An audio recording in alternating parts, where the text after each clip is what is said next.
Bienvenidos a Estado de los Estados, con Lilia Arellano y el mejor equipo de corresponsales del país. ¿Cómo está usted? Muy buenos días. Ya estamos en su programa Estado de los Estados. Mi nombre es Lilia Arellano y usted sabe que transmitimos desde la cadena nacional Raza y su estación central, Radio 620. En la cabina se encuentran mis compañeros. Soy Francisco Rodríguez, buenas gracias y muchos días. Está también... Sí, está Abelardo, pero está un momentito, en un momento llega por aquí. En un momentito llega el nuevo comunicador de la señora candidata al gobierno del Estado de México por Morena, ¿verdad? Pues eso le garantiza el triunfo, ¿eh? La verdad es que Abelardo es un gran comunicador, no es porque sea nuestro amigo y en mi caso especial mi padrino, sino que pues es verdaderamente ha transitado por prácticamente todas las oficinas de prensa de la iniciativa privada, del sector público, de sectores sociales, y en todos ha hecho un espléndido papel y más que nada ha comunicado. Es una de las grandes preocupaciones de Abelardo, comunicar. No hacer relaciones públicas para el jefe, no comunicar. Y creo que en esta aventura que ahora emprende, en la cual le deseamos por supuesto mucho éxito, pues va a conseguir que la candidata de Morena al gobierno del Estado de México verdaderamente se comunique con sus potenciales electores.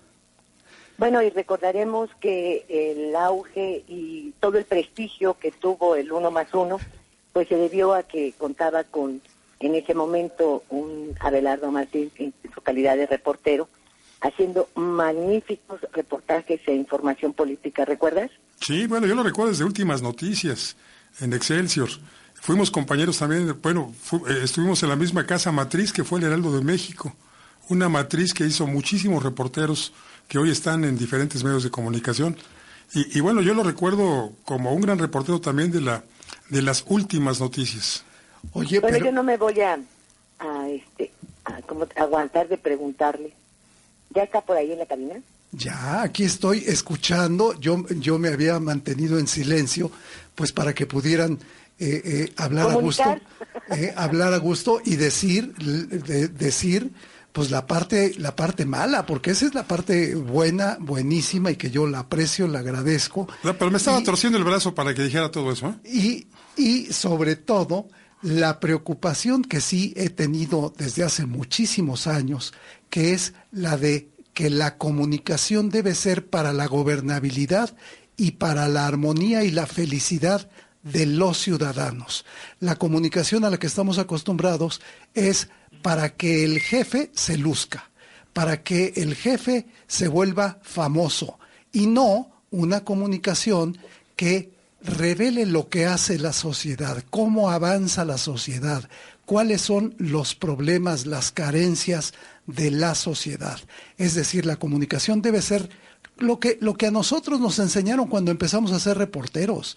La comunicación debe ser el periodismo específicamente reflejo de la sociedad, no reflejo de la élite gubernamental, sea la iglesia. Fíjate que yo tengo una definición, pues, y que he procurado seguir, y creo que en este espacio también lo hemos hecho, que el periodismo no es como decían antes los clásicos, que era el cuarto poder. Los periodistas nunca hemos tenido poder.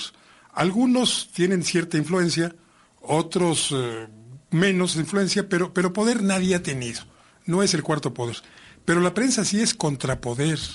Los informadores somos contrapoder. Somos una especie de barrera o valladar que tiene la sociedad frente a los poderosos. Y como decía Abelardo hace un momento, no solamente el poder político, también el poder económico, el poder social, el poder de las iglesias, y ahora un nuevo poder. Un nuevo poder que parece que está rebasando a todos los demás instituidos. El poder del narcotráfico, el poder de la delincuencia organizada. Y ahí tenemos, por ejemplo, un asunto que verdaderamente lamentamos todos los del gremio. El asesinato la semana pasada de Miroslava Breach. Oye, pero déjame decir esto. El reto era para todos, pues poder en el cuarto, no el cuarto poder, ¿verdad? Por un lado. Y por el otro lado, déjame antes de que vayamos con el crimen de Miroslava, preguntarle a Abelardo, hombre, ¿qué opinará Josefina Vázquez Mota, de la cual también llevó a cabo el renglón comunicación. Ahora que tenía con Delfina, hombre, ¿no te irá a agarrar a sombrerazos? Pues mira, yo dejé de trabajar, yo efectivamente pues tengo amistad con Josefina, sí, porque trabajé con ella tanto en la Secretaría de Educación Pública, tanto en la Secretaría de Desarrollo Social del 2000, finales del 2003 al 2005, y después en la Secretaría de Educación Pública del 2007 al 2008. Fue el único lapso en el que yo trabajé con Josefina, con quien hice una amistad, pero pues yo no trabajo con ella desde el 2008, ¿sí? No participé en ninguna de sus actividades posteriores a su desempeño como secretaria de Educación Pública. O sea, ¿tú estás involucrado en el lavado de dinero? ¿Qué? Porque hoy la principal información del periódico El Universal señala que el padre y algunos de los hermanos de la señora Vázquez Mota pues están siendo investigados por la Procuraduría General de la República por lavado de dinero. Entonces, ¿tú no participaste en eso? No, pues me parece que pues es un asunto muy complicado, pues para la propia candidata del PAN y pues para su familia también.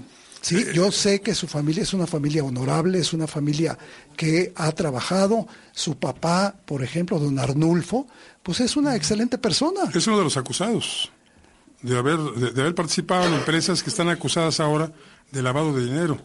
Y fíjate, bueno, aquí se ve también la mano negra, ¿no? La Conseja Popular señala que si quieres saber quién fue tu padre, quién en verdad fue tu padre, métete a la política. Porque inmediatamente comienzan las versiones, comienzan las investigaciones y por supuesto se actúa con dolo. Yo aquí, sin ser simpatizante en absoluto de la señora Vázquez Mota, que además creo que chocamos diametralmente en cuanto a ideología y en cuanto a muchas cosas, pues, le critico sobre todo su arribismo. Yo creo que aquí ella es víctima pues de la complicidad que tienen ciertos textoservidores con el poder político. Y aquí se ve perfectamente que el periódico que lo publica pues está en campaña a favor del PRI. No solamente los secretarios del despacho del señor presidente don Enrique Peña Nieto, y me pongo de pie, sino también los periódicos que están en contrato con la presidencia de la República. Toda la caballada contra los opositores al... ¿Cómo se llama, Alfredo? ¿Qué? ¿Del Mazo? Otro del Mazo. Del Macito. Del Macito. Bueno, Otro. hay otra situación que creo que es muchísimo más reciente. Y bueno, se entiende perfectamente que en el renglón en donde tú te desempeñas, antes y ahora, tu misión es lo que has mencionado, comunicar. Pero bueno, hoy el dineral de los migrantes, los cientos de millones de pesos recibidos por su asociación, ¿qué? ¿A dónde fueron a parar? ¿Quién los tiene? El que haya sido víctima en algún momento de pues deseos de cumplir algún acuerdo del señor Calderón con el señor Peña y no llevarla al poder, pues estos políticos acostumbran a negociar y terminan negociando pues también dinero del que dicen que tuvieron que aportar a su campaña, ¿no? Cuando lo que pasan es una charolota, pero cargada, ¿no? Y haciendo promesas de que cuando yo llegue pues te doy obras y cuando yo llegue te compro a ti, cuando yo llegue te favorezco, etcétera, etcétera, etcétera. Entonces, bueno, realmente es difícil, aunque creo que la Vázquez Mota se va a sentir bien porque Abelardo es un caballero.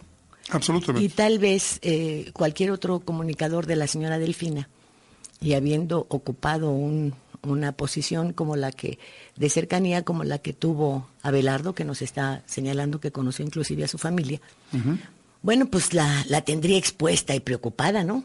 Claro. Pero pues Abelardo va a lo suyo, y lo suyo es hacer ganar a doña Delfina. Que va en caballo de Hacienda, ¿eh? Pues sí, pues cómo no.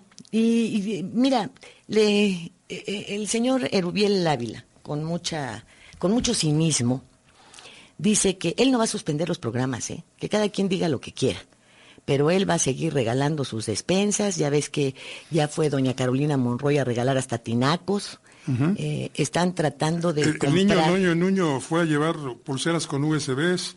La señora ahumada, ¿cómo se llama? Rosario Robles. Rosario Robles fue a entregar viviendas en Atlacomulco, precisamente. Todos han ido a hacer, bueno, el señor Osorio Chong también fue a entregar viviendas para los policías y actas de nacimiento, y no sé, muchas cosas. Sí, están tratando de comprar el voto de los mexiquenses. Y bueno, aquí ya hablamos y suficiente con quienes han hecho el estudio, el catedrático que hizo el estudio de los por qué. compañeros de la ENEP Acatlán. Así es. ¿Por qué vendo mi voto?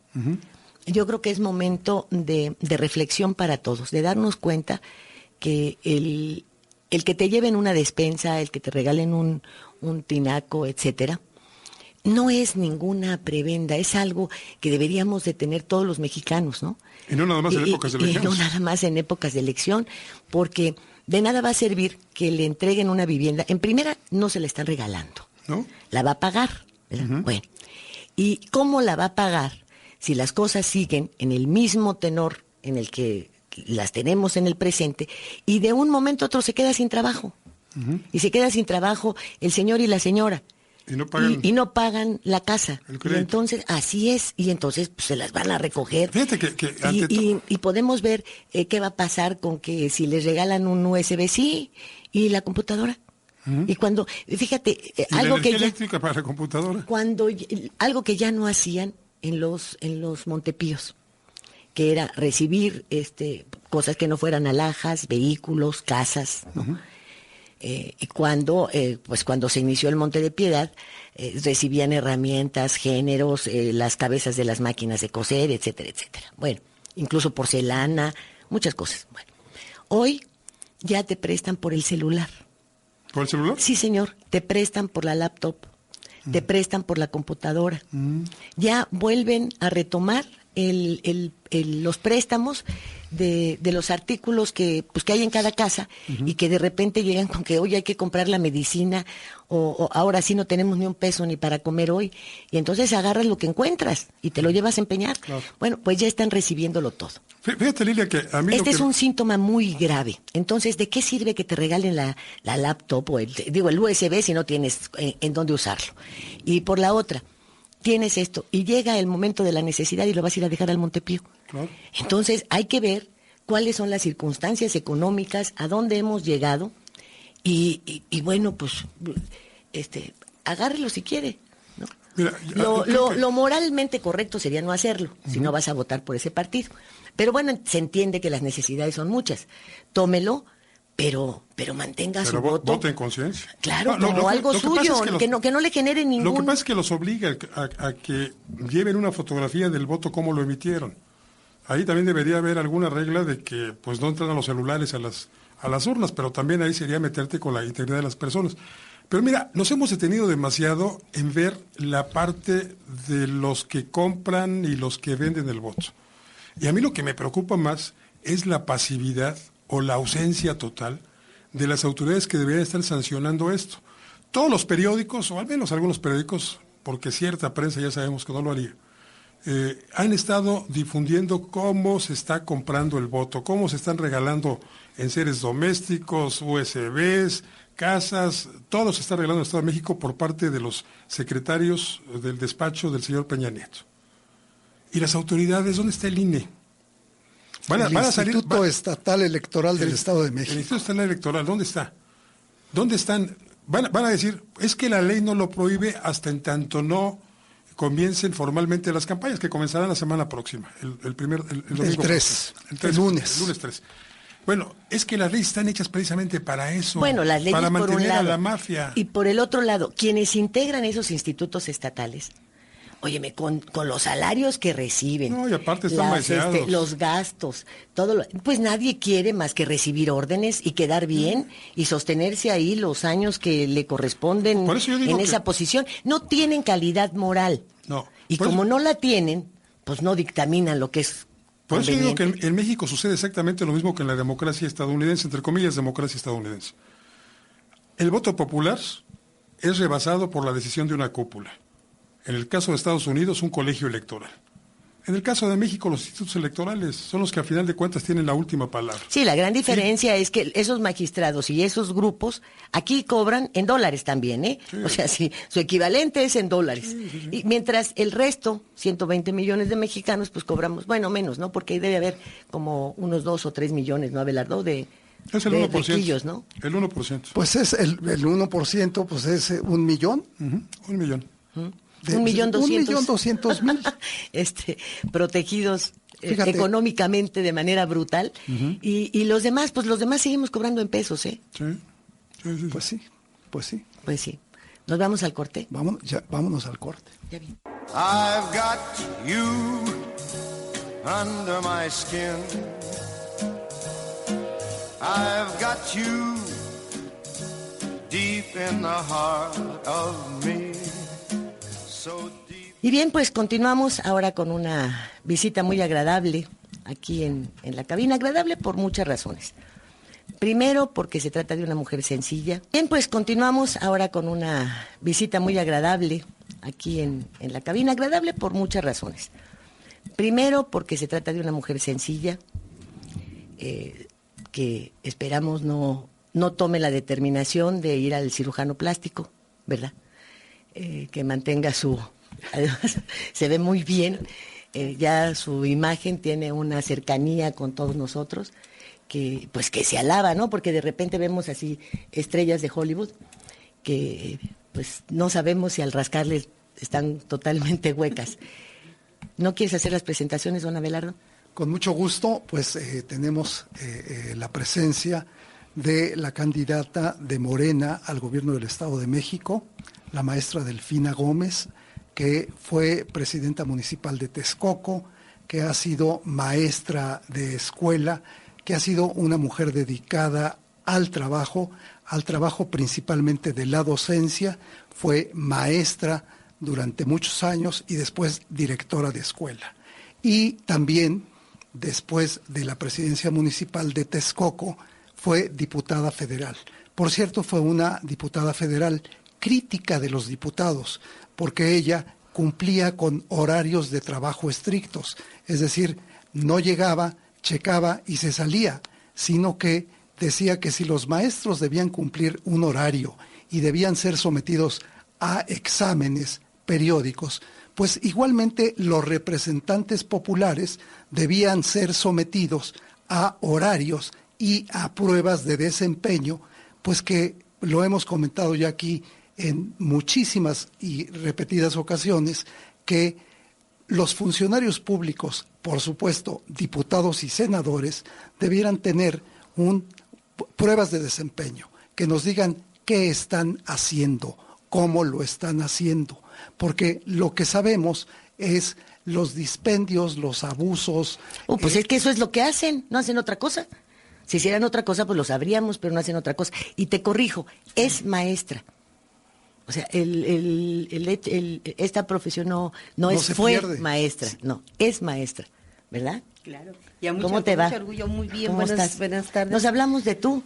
Ya cuando seas gobernadora, pues te voy a tener que hablar de usted, porque luego si no le dicen a uno igualado. No, al contrario, es un placer estar aquí en su programa. Muchísimas gracias por el espacio que me brindan. Y efectivamente, lo que aquí decía Abelardo es cierto. Yo siempre me he conducido por la cuestión del trabajo y el esfuerzo. Te comento rapidito, pues soy texcocana, hija de un albañil, de una ama de casa. A mi mamá le tocó mucho todavía la situación de que la mujer pues nada más era para la situación de casa.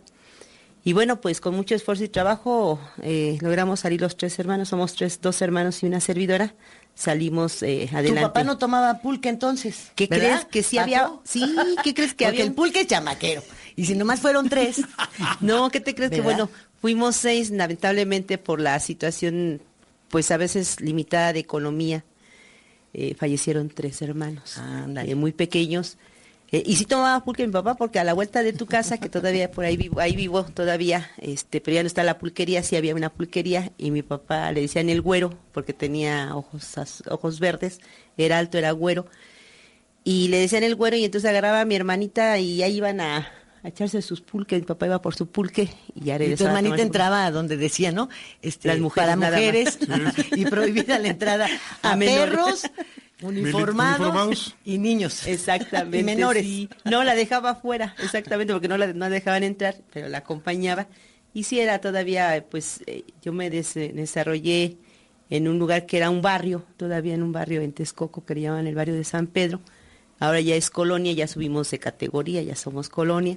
Era un lugar donde había todavía la plazuela de tierra, pero que era padrísimo porque salíamos a jugar todos los vecinos, pues ahora sí que los juegos más comunes como niños en ese tiempo. Y bueno, pues ahorita ya creció, ya es una colonia, ya pavimentaron ya lo que son las calles, ya la plazuela ya es un jardín muy bonito. Porque en Texcoco ha habido mexiquenses muy luchones, ¿no? Sí. Han logrado hacer de Texcoco incluso Silverio Pérez. Así es, Silverio sí, Pérez. y un punto de atracción, porque la feria, por ejemplo, Sí, que por la cierto, feria ahorita de ya está. Texcoco es famosísima. En algún momento La feria pues, del ya caballo. ha llegado a competir con la de Aguascalientes, con la ventaja de que no hay tantas madres solteras producto de esas fechas, ¿verdad? Como sucede en Aguascalientes.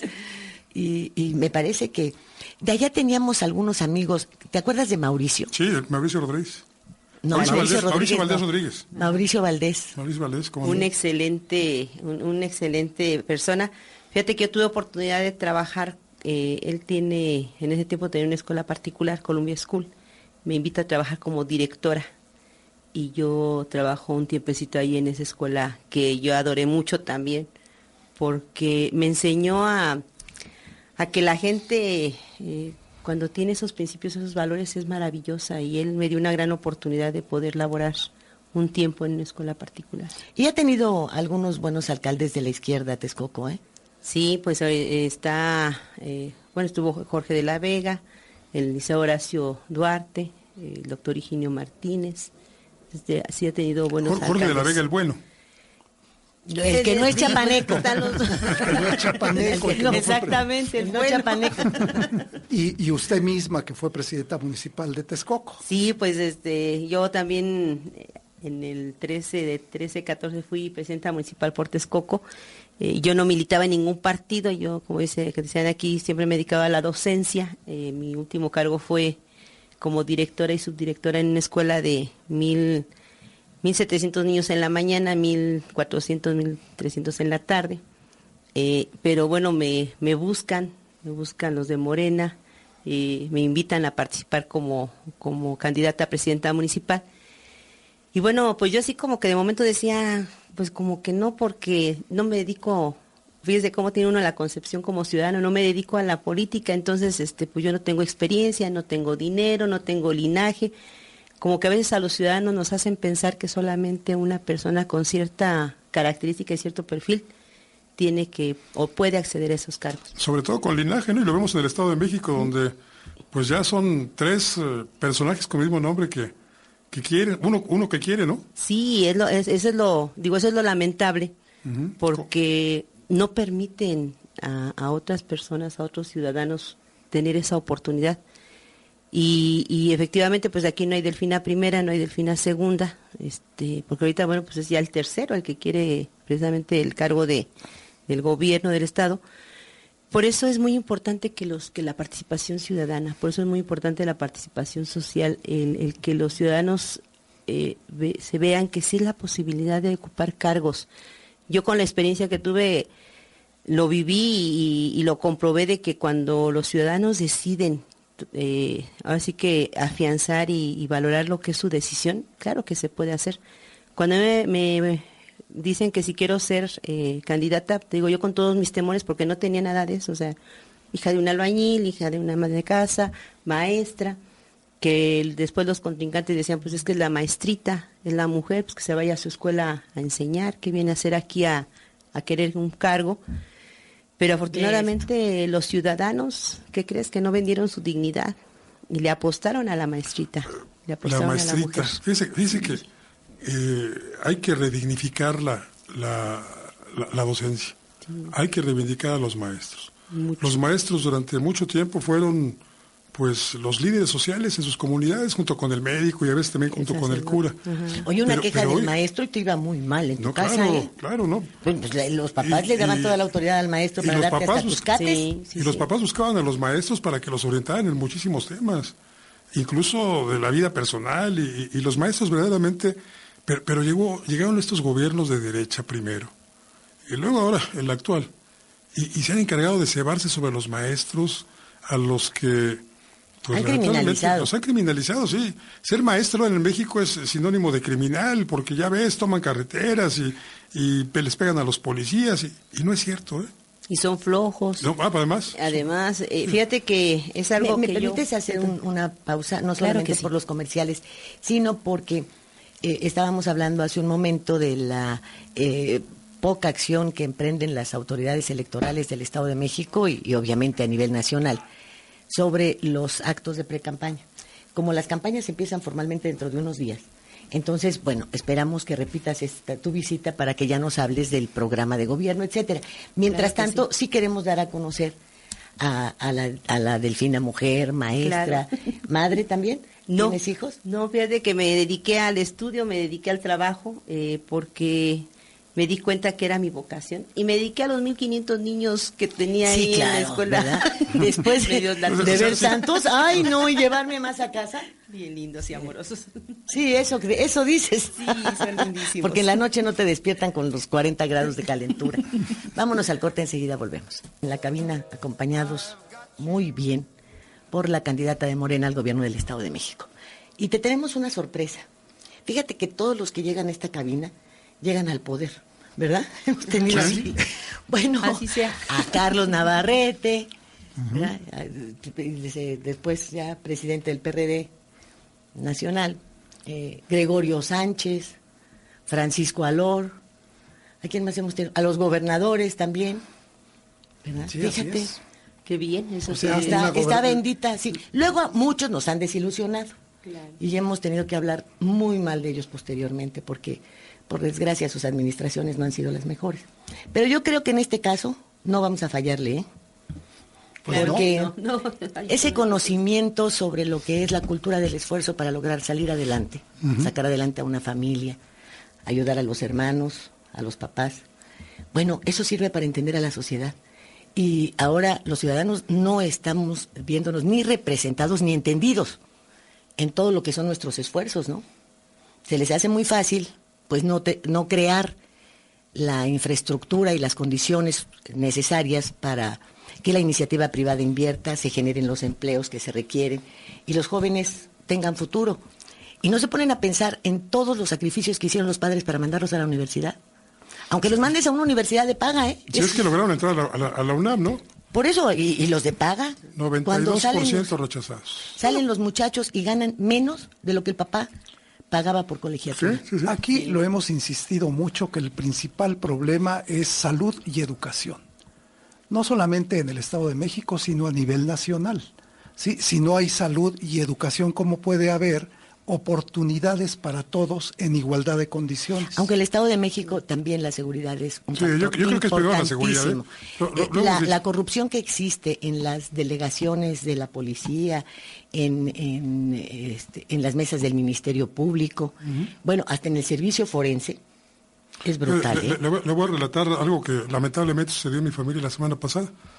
Tuvimos el anuncio de un secuestro de una sobrina y bueno, pues hicieron todos los trámites y lo primero que nos dijeron fue en el Estado de México, no vayan a denunciar ante la autoridad del Ministerio Público. Mexiquense, no vayan a denunciar.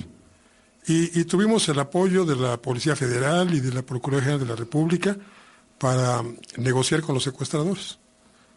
Finalmente se aceptó pagar un rescate luego de la negociación que dirigieron estos funcionarios del gobierno federal. Y cuando llevaron el rescate, pues la sorpresa fue que se lo recibieron en una patrulla del Estado de México. Y que los policías le pusieron a la persona que llevaba el rescate una pistola en la cabeza mientras contaban el dinero a bordo de una patrulla del Estado de México. Sí, es lamentable lo que está pasando efectivamente ahorita. Ustedes comentan algunas cosas muy interesantes que efectivamente se dan.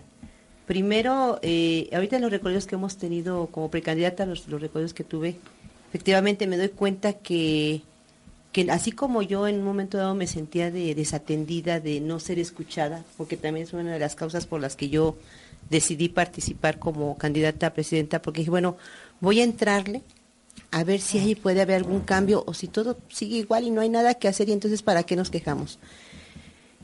La gente tiene esa misma sensación. Efectivamente no es escuchada, no es atendida y sobre todo, por ejemplo, los jóvenes, con mucha tristeza, un joven me decía, véanos, existimos, no somos invisibles, aquí estamos, ¿por qué no nos toman en cuenta?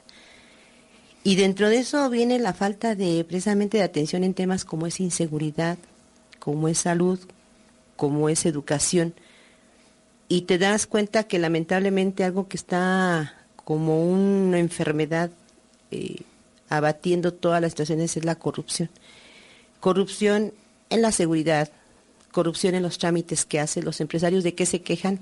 De que para hacer cualquier trámite necesitan ahora sí que caer con algo para que sea más ágil o se pueda realizar.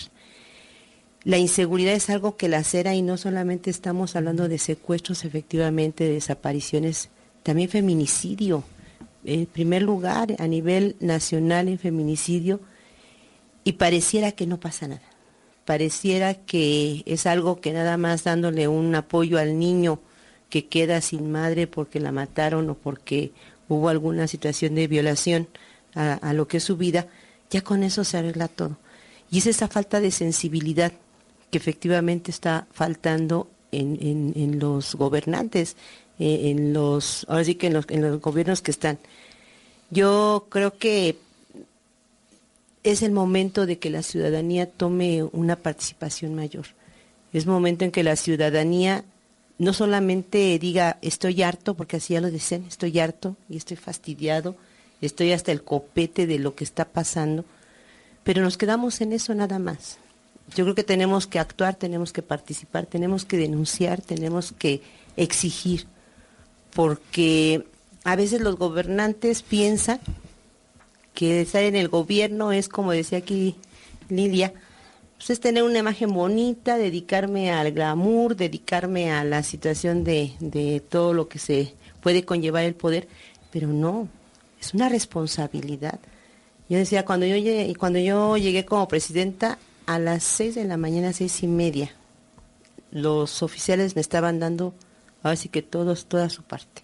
¿Qué había pasado en el informe? Y sabes que llegaba un momento en que también yo andaba en las calles y veía, porque sí se da, de momento si algún oficial por ahí ya el cansancio le ganaba, se dormía, pues le tocaba en la ventanita y le decía, oye, ¿sabes qué? Eso no puede ser.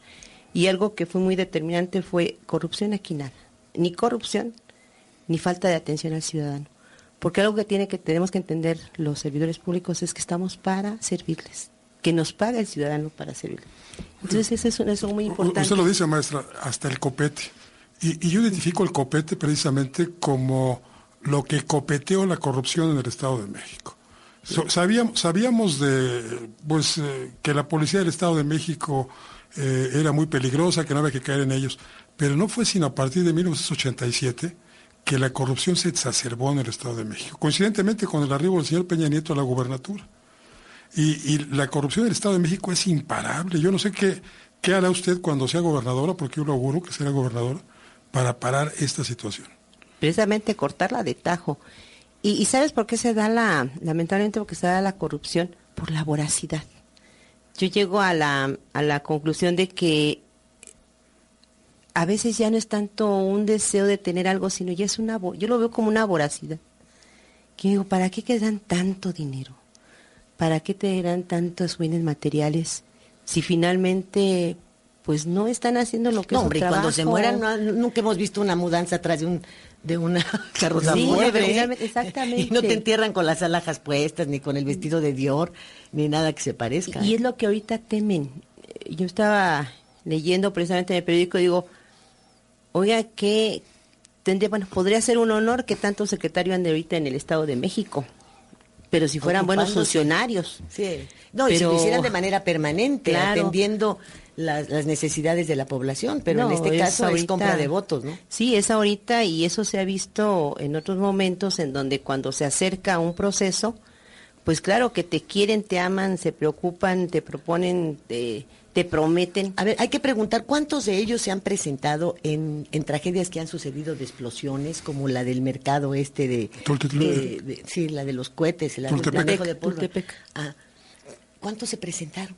¿Cuántos fueron a ver en la reconstrucción de un mercado con otras características de mayor seguridad? ¿Qué sé yo? ¿Fueron? No. Siquiera se paró el secretario de la Defensa, que es del que depende el manejo de explosivos, tampoco. ¿Quién fue? Claro. No fue nadie. No, pero ahorita sacan hasta... Se presentó la señora Robles o el secretario de Salud para ver a quién mandaban de los quemados, pues tal vez a hospitales en el extranjero. ¿Cómo se puede prevenir que no vuelva a pasar? No, sí, la prevención, pero los que ya resultaron dañados... Pero como dice López Obrador, fueron. ahora lo traen de matraquero, ¿no? Sí, pues es que no saben qué hacer para poder precisamente ganar la Dijo López confianza. Obrador ayer que a Narro ahora lo traen de matraquero. Pues, fíjate, piensan que tiene prestigio. No, hombre, que va a tener prestigio. Sí, no, es triste. Tenemos casos, por ejemplo, de feminicidio de una chica, por ejemplo, la de Chimalhuacán, que finalmente la que toma la rienda de la investigación y hace todo el proceso es la mamá. Bueno, y con el Y riesgo de eso, que le pase lo que en Chihuahua, claro. que la maten a las puertas del Palacio de Gobierno, ¿eh? Recordemos la que andaba investigando también el feminicidio de su hija. Y es una falta precisamente de hacer mínimo lo que les toca. Por Gallo, el de obligación. Morelos. Y así como eso, hay muchas cosas. Y yo creo que mientras el servidor no asuma su responsabilidad y lo que le corresponde, lo que decía aquí hablar de cierto, ¿eh? Yo soy de la idea de que a un funcionario le pagan para hacer su trabajo. Claro. Entonces, desde que tiene que estar todo el tiempo en donde es su función, porque yo como diputada, digo, lamentablemente lo veía, ¿no? Diputados que nada más iban un rato y se salían. Que yo decía, a ver, si fuera mi maestro, digo mi maestro en el buen sentido, porque como directora pues tenía, ahora sí que la responsabilidad, no se le permite a un maestro, como tú decías, viendo la dignificación. Claro. Un maestro tiene que planear, un maestro tiene que llevarse trabajo a su casa, un maestro tiene la responsabilidad de los pequeñitos, pero ¿sabes qué? No ha sido escuchado, que es algo que yo estuve reclamando mucho como diputada cuando estuvo Nuño en las reuniones que había de trabajo, porque yo estuve en la Comisión de Educación, y yo le decía, usted viene, o los del Instituto de Evaluación vienen y dicen que ya atendieron los comentarios, las sugerencias de expertos, de autoridades, del mismo de ustedes, su equipo, pero yo no escucho que diga de los maestros. Y realmente no escuchan a los maestros. No, realmente que se vayan a un salón de clases y que vean desde la falta de una buena infraestructura, la falta de capacitación y profesionalización, la falta de recursos en lo que se refiere a materiales, esa situación de que dicen que la educación es gratuita, qué mentira tan grande. Y el problema es de que, ¿sabes qué? Uno como maestro tiene que estar viendo la manera de cómo atender las necesidades básicas de lo que es una escuela. Todo eso tiene que cambiar y todo eso sí se puede mejorar. Y luego culpan a los maestros de los bajos niveles de educación, pero ¿se han dado cuenta de que los alumnos llegan, la mayor parte de ellos, sin desayunar? De Claro. que provienen de hogares donde el alcoholismo, los pleitos, la desintegración es la constante. No, es que no llegan a la raíz. Y Ahorita esa es la están- raíz del problema. Sí, ahorita están con su Bueno, la raíz famoso... del problema es que no hay políticas No. públicas dirigidas a la economía, al manejo de las familias, que las mujeres puedan disponer de horarios en donde se les permita que también cumplan con el otro papel, que es el de ir guiando pues todo el terreno moral de los hijos también, ¿no? Claro. Y en el caso de los maestros, yo me he preguntado muchas veces, ¿no habría necesidad de darles, yo no sé si cada 4 o cada 6 meses, no lo sé porque yo no soy experta en eso, pero una especie de retiro, en donde descansaran? Mira, si los papás no aguantamos a 4 chamacos, a veces a 2, bueno, ni a 6, imagínate ustedes con 40, todas las mañanas. Oye, la atención es grande. Y además, si alguno se te cae, pues tal parece que sientes que la responsabilidad es hasta tuya, ¿no? Sí. Entonces yo creo que necesitarían una etapa también de un descanso mental, fuerte para poder emprender de nuevo sus tareas. No es fácil. Lo que pasa es de que de momento lo que se hace es nada más tomar decisiones como que de ocurrencia. Si tú ves a países como Finlandia, por ejemplo, ellos, los maestros mejor preparados, los que tienen maestría, doctorado, son los que le dan atención y clases a los niños más pequeños. Porque es cierto, tú teniendo las bases firmes desde preescolar y primaria, después ya eres autodidacta. Efectivamente hay esa parte en donde a los maestros se les da cada determinado tiempo un espacio precisamente para relajarse, para descansar, claro. Porque sí es importante, es un desgaste mental el que hace uno, insisto, de que cada pequeñito tiene una historia y tiene un perfil muy diferente a todos los demás. Pero te meten 50 alumnos. Ahorita con la famosa reforma educativa te piden que cada niño te lea, o tú tienes que tomar la cuestión de la evaluación de lectura. Yo te pregunto, simplemente con saludar a cada niño y preguntarle mínimo, ¿cómo estás, hijo? Porque ese es un ambiente que tienes que crear en el niño, no es un objeto de que nada más sean números. Tú tienes que saber el niño que no desayunó, el niño que tuvo un problema familiar. Entonces, esa parte no se ve, y entonces lo que se hace nada más son puras ocurrencias. Ahorita decían, es que tenemos el nuevo modelo educativo. ¿Cuál nuevo modelo educativo? Inglés. O sea, inglés está desde el 2011, Sí, habían hombre. dicho que se iba a dar inglés. Incluso por ahí mandaron unos libros de inglés. Pero, ¿sabes? Primero que capaciten al maestro. Claro. Yo digo, yo con mucho cariño les enseño lo que quieran, pero nada más capacítenme. Porque si yo no sé gramática, no sé, o sea, yo estuve en una escuela particular y hablaban de gramática, de spelling, de vocabulario, de pronunciación. Si yo no me han preparado como maestra para hacerlo, obviamente no es de que no quiera, sino simplemente no me siento capaz para enseñar. Claro. Enciclomedia, otro fracaso. Uy, que sí. nada más invirtió dinero, con todo respeto. ¿Y las laptops? Ahorita, ¿Y las laptops. tabletas? Pero ¿qué crees que ahorita ya están volviendo a dar? Sí. Entonces, ¿por qué? Pues porque viene la parte de la etapa, ¿no? Entonces, esas ocurrencias, esas situaciones de mala planeación, de una mala visión, es lo que no ayuda a que se generen trabajos, planes de trabajo reales. Puros parches. ¿Nos vamos al corte? Claro Ahorita que sí. regresamos. Pues hay una característica muy particular en todas tus expresiones, porque han dado en estos auxilios que le prestan al señor del Mazo, todos ellos comprados, ¿verdad? Y pues tal vez a doña Josefina. En todo esto han tratado de minimizar tu pensamiento, tu trabajo, ligándolo a una campaña hecha por el señor López Obrador. Una vez que te estamos escuchando, sabemos que López Obrador tiene su objetivo, para ello tiene su campaña, tú tienes el tuyo y tienes tu campaña. Claro, eso es totalmente cierto. Mira, hace un ratito alguien me preguntaba que si me molestaba eso que dicen. Digo, no me molesta como tal, pero de momento sí me hace reflexionar y pensar, pues, ¿qué creen que no somos capaces las mujeres? Bueno, creen algunas que- no, la verdad sea dicha, otras llegan porque Eso sí. pues tienen unos cuerpazos que Pero comen, no ¿verdad? todos somos, no todos somos ¿Te acuerdas de lo que decía Margarita Michelena? No. Y escribió 2 columnas, decía, una se titulaba "A la diputada le sobran sílabas" y "A la Cámara por la recámara". Bueno, tienes razón, voy a apreciar, ese no es mi caso. ¿Qué yo me puedo pensar? Delfina Gómez, primera es la que desea, anhela y quiere llegar a un lugar para servir a la gente. Yo lo he dicho, no es una vocación de servicio la que se debe de tener como funcionario, independientemente en el puesto que estés.